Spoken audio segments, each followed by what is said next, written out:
स्वागत है आपका जी बिज़नेस की इस खास पेशकश में। हमारे साथ आज एक बहुत ही ख़ास मेहमान है और ये कहा जा सकता है कि स्वतंत्र भारत का जो सबसे बड़ा टैक्स रिफॉर्म होने जा रहा है उसके शिल्पकार हमारे साथ मौजूद हैं। हमारे साथ हैं देश के वित्त मंत्री श्री अरुण जेटली। सर, बहुत बहुत स्वागत है आपका जी मीडिया पर। और सबसे पहले तो मैं आपको बधाई देना चाहूँगा। आपको याद होगा कुछ समय पहले आपने जी बिज़नेस पर मिशन जीएसटी लॉन्च किया था। उस समय हमें भी मन में ये शंका थी, डर था कि 1 जुलाई को रोल आउट होगा या नहीं होगा, लेकिन जिस तरह का कंसेंसस आपने तैयार किया और जिस तरह से एक फर्म कमिटमेंट के साथ you are going ahead with the roll out, आप क्या ये आपने सोचा था when you started this journey? देखिए, इस देश की राजनीति में कई बार उदाहरण देखने को मिलते हैं कि एक अच्छे स्तर की मैच्योरिटी आती है। संसद में संविधान संशोधन से लेकर जो कानून बने, जो पुरानी सरकार का तैयार किया हुआ कानून इस सरकार तक चला, और उसके बाद जीएसटी काउंसिल जिसमें सभी राज्यों के वित्त मंत्री थे, अलग अलग राजनीतिक विचारधाराओं के लोग थे, उसने नियम बनाना, रेट्स तय करना, प्रक्रियाएं तय करना, सैकड़ों निर्णय लिए सर्वसम्मति से, कंसेंसस से। तो मैं मानता हूं कि इस देश में केंद्र और राज्य मिलकर काम करें और एक फेडरल संस्था का निर्माण करें। जीएसटी काउंसिल वो संस्था बनी। देश की राजनीति करने वाले लोगों ने, शासन चलाने वाले लोगों ने राजनीतिक विचारधाराओं और मतभेद के बावजूद भी एक विचित्र मैच्योरिटी दिखाई है, और इसलिए ये तभी संभव हो पाया है। अगर 4 या 6 राज्य अड़ जाएं कि हम इस चीज़ पे अपनी स्वीकृति नहीं देते तो निर्णय लेना फिर कठिन था। राइट। लेकिन अभी भी फिर क्या दिक्कत है? विरोध पक्ष में हम अभी भी सुन रहे हैं, अब और कुछ नहीं तो उन्हें 12 बजे रात में लॉन्च से दिक्कत है, कह रहे हैं हम इसमें हिस्सा नहीं लेंगे। उम्मीद करता हूं कि इन मतभेदों को राजनीतिक दल छोड़ेंगे। कारण ये है कि इसमें कई केंद्र सरकारों का, राज्य सरकारों का, विभिन्न राजनीतिक दलों का केवल सहयोग नहीं रहा, सब में एक मत बना, और उसके बाद इसको दलगत राजनीति में खींच लेना है या इसको साझा मानना है। अगर किसी को किसी प्रक्रिया से बारे में शिकायत है तो सुझाव दे सकता है। उस सुझाव का निर्वाह भी मैं अकेले, केंद्र सरकार नहीं करती, सभी राज्य और केंद्र मिलकर इकट्ठा करते हैं। राइट। तो ये जो इनफैक्ट एक जो सरप्राइजिंग बात है कि जीएसटी काउंसिल के ही कुछ मेंबर्स जो कि काफ़ी एक्टिव थे पूरे प्रोसेस को यहाँ तक लाने में, अब उनकी तरफ से भी मांग उठ रही है कि इसे डिफर किया जाना चाहिए। पोस्टपोनमेंट का सर्वसम्मति से डेट तय हुई 1 जुलाई की। बहुत ज़्यादा इसको डिफर करने की गुंजाइश भी नहीं है, कॉन्स्टिट्यूशनली भी संभव नहीं है। संवैधानिक दृष्टि से भी अगर 15 सितंबर तक ये नहीं चलता तो फिर दूसरी कोई व्यवस्था रहेगी नहीं देश में, टैक्सेशन का वैक्यूम हो जाएगा। ऐसी परिस्थिति तो हम अलाउ नहीं कर सकते। इसलिए 15 सितंबर से 2.5 महीने पहले इसको शुरू करना और 15 साल की चर्चा के बाद शुरू करना, सर्वसम्मति के बाद शुरू करना, तो ये तो अपनी प्रक्रिया बहुत अच्छी हो चुकी है। But somewhere do you feel upset कि इतना कंसेंसस होने के बाद भी पॉलिटिसाइज किया गया है? राजनीति में तो हम लोगों को हर परिस्थिति का मुकाबला करना पड़ता है, और मैं उम्मीद करता हूँ कि जो मैच्योरिटी राजनीतिक दलों ने दिखाई है वो अंत में भी दिखाते रहेंगे। सर, अब जीएसटी की जो कुछ इंट्रिकेसीज हैं उसकी बात करते हैं, क्योंकि जैसे आपने खुद कहा कि 2.5 महीने पहले ये प्रोसेस रोल आउट किया जा रहा है। इनिशियली थोड़े बहुत हिकअप्स तो होंगे, ऑलमोस्ट 70 लाख ट्रेडर्स हैं जो माइग्रेट हो भी चुके हैं, पर अभी भी कुछ तबका है जो बाकी है। So exactly what kind of disruption do you expect? आपको लगता है बड़ा होगा इसमें? जो जिसको हम डिसरप्शन शब्द कहते हैं, कोई भी स्टेटस को बदले तो उसको डिसरप्शन कहते हैं। आज मेरी 6, 7, 8 कानूनों के तहत मैं रिटर्न फाइल करता था, आज सब मर्ज हो गए, केवल एक रिटर्न होगी। मैं चार्टर्ड अकाउंटेंट के पास जाकर इन पर्सन फाइल करता था, आज मुझे हर महीने केवल कंप्यूटर पे एक एंट्री करनी है और अपना जीएसटी नंबर देना है और मेरी सेल कितनी हुई वो करनी है, अगर आप बिजनेस टू कस्टमर कर रहे हैं, और वो बाकी मैचिंग अपने आप कंप्यूटर करेगा। अब इसमें आईटी व्यवस्था है, कई बार ओवरलोड हो जाएगी, ये सब विषय आएंगे, लेकिन आईटी में ये भी सलूशन देने की क्षमता भी है। तो जो आईटी के हिकअप्स आते हैं वो घंटों के अंदर रिजॉल्व हो जाते हैं। आईटी की यही खूबसूरती है। उसके अलावा एक दूसरी व्यवस्था है कि बिजनेस करने का तरीका बदलेगा।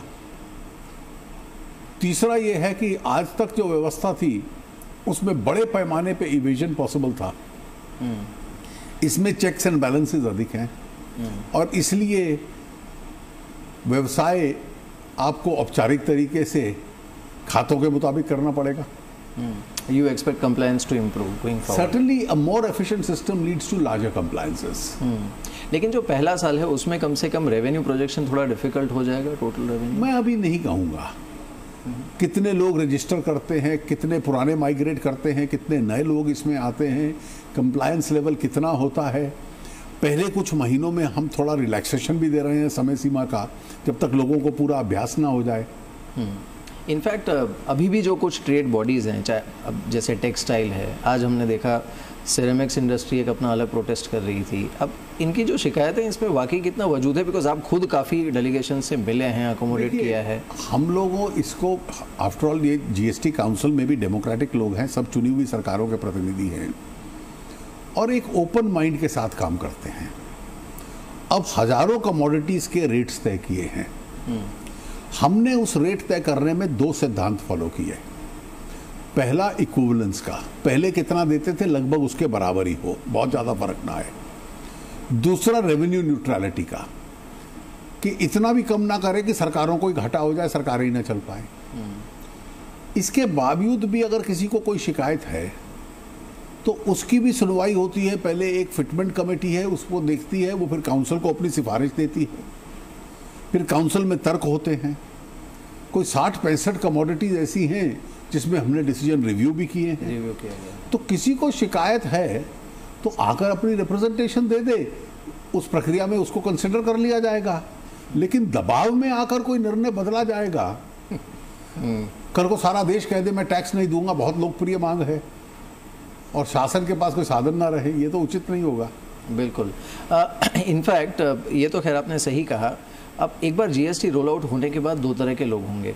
एक तो वो, अब जैसे टेक्सटाइल इंडस्ट्री में हमने देखा है कि पहले कंप्लायंस था ही नहीं, वो टैक्स भरना चाहते ही नहीं थे। तो एक उस तरह के कई तबके होंगे जिन्हें पिंच ये करेगा कि अब मुझे कंप्लाई करना पड़ेगा, मैं पहले देता नहीं था। अधिकतर लोग जो रिप्रेजेंटेशन लेकर आते हैं, हमने देखा कि कोई इक्विवेलेंस में कोई बहुत जमीन आसमान का अंतर नहीं है। जितना पहले टैक्स था उतना लगा रहे हैं। लेकिन असली शिकायत ये है कि पहले था तो सही कागजों पे टैक्स, लेकिन उसको बाईपास करने के बहुत तरीके थे। आज वो तरीके कुछ कम हो गए, काफ़ी कठिन हो गए।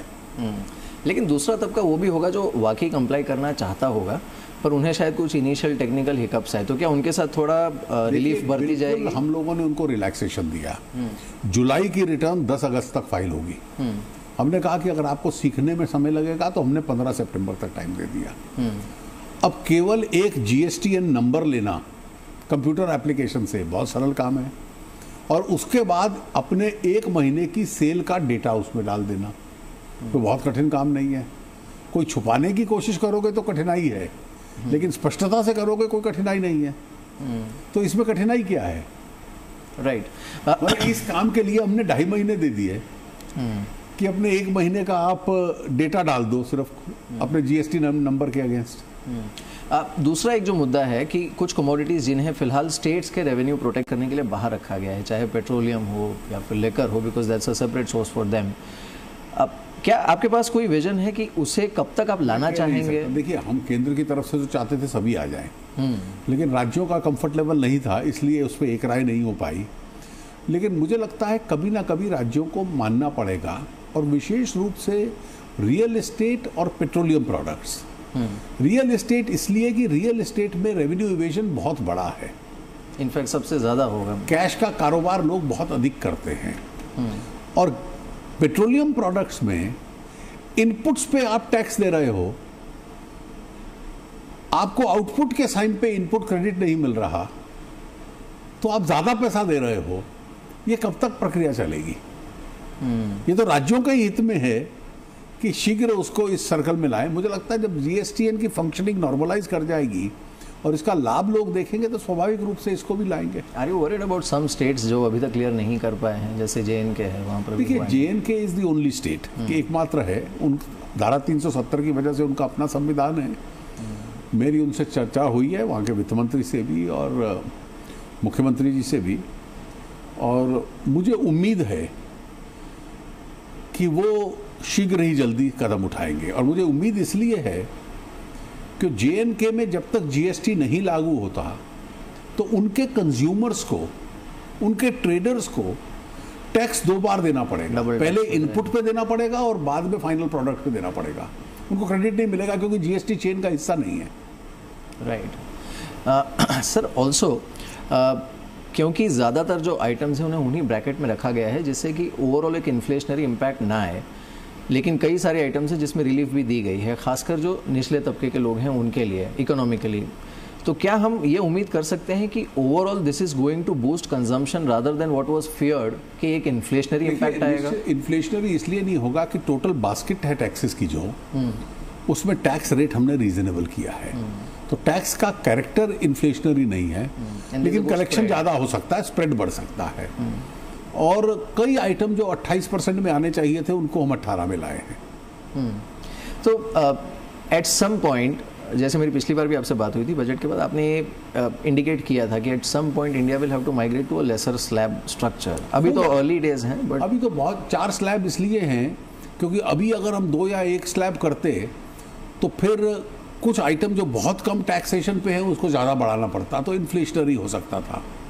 दूसरा ये कि टैक्सेशन में भी एक इक्विटी है कि इनडायरेक्ट टैक्स क्योंकि हर आदमी को देना पड़ता है, तो हम उसमें ये परिस्थिति ना करें कि गरीब और अमीर की स्थिति एक जैसी हो। जो गरीब की कंजम्पशन के प्रोडक्ट्स हैं उसमें कम रहे और जो पैसे वाले लग्जरी के प्रोडक्ट्स हैं उनमें ज़्यादा रहे। ऑटो इंडस्ट्री सर काफ़ी परेशान है हाइब्रिड कार्स को लेकर। देखिए, पहले जो छोटी कार थी उसको रिलीफ दिया गया था, क्या उन्होंने वो रिलीफ कंज्यूमर को पास ऑन किया है या उन्होंने दाम बढ़ाए रिलीफ के बाद भी? बढ़ाए ही है ज़्यादा। और क्योंकि अगर बढ़ाए हैं तो ये प्रश्न उन्हें पहले अपने आप से पूछना चाहिए, अपनी प्राइसिंग पॉलिसी को सार्वजनिक करना चाहिए कि आपको हाइब्रिड स्मॉल कार्स के लिए रिलीफ दिया गया और वो आपने कंज्यूमर को पास ऑन नहीं किया, और अब आप कह रहे हैं जो लग्जरी व्हीकल्स हैं उसके लिए भी वही रिलीफ दो। एक तो जो लग्जरी का उपभोक्ता है वो ज़्यादा दे सकता है, और दूसरा पहले आप आम आदमी जो छोटी कार खरीदता था उसको रिलीफ पास ऑन करिए टैक्स रिबेट का। एक सर चल, इनफैक्ट इसी से मुझे ये सवाल भी सूझ रहा है कि एक तो एंटी प्रॉफिटरिंग मैकेनिज्म जो डेवलप किया गया है वो, अब अगर मैं एक आम उपभोक्ता की तरह देखूं इस मैकेनिज्म को, कंपनी जो भी बेनिफिट उन्हें मिलेगा GST आने के बाद वो पास ऑन करेगी या नहीं करेगी कंज्यूमर को, ये आप कैसे इंश्योर करेंगे इसमें? इसके लिए एक स्टैंडिंग कमेटी होगी, वो अगर इसमें वजन पाती है शिकायत में तो वो एक स्पेशलाइज्ड इंडिपेंडेंट पैनल होगा उसको देगी और वो पैनल इसके ऊपर निर्णय करेगा। सर और एक इनफैक्ट मैं आपको इसके लिए कॉम्प्लीमेंट देना चाहूँगा, हमने जितने भी इंडस्ट्री लीडर्स से बात की है उन सबका ये कहना है कि ये सरकार कड़े फैसले लेने में डरती नहीं है, चाहे डिमोनेटाइजेशन हो, GST हो। अब जो कुछ हाल ही के और फैसले हैं उस पर मैं बात करता हूँ आपसे। एयर इंडिया, इसका डाइवेस्टमेंट मुझे नहीं लगता है आज से 2 सरकार पहले या 10 साल पहले कोई सोच भी सकता था इसके बारे में। एविएशन सेक्टर एक सक्सेस स्टोरी के रूप में आया है। एविएशन सेक्टर में आपकी एयरपोर्ट क्वालिटी पिछले 10-15 साल में बहुत सुधरी है, इंटरनेशनली कंपेरेबल है।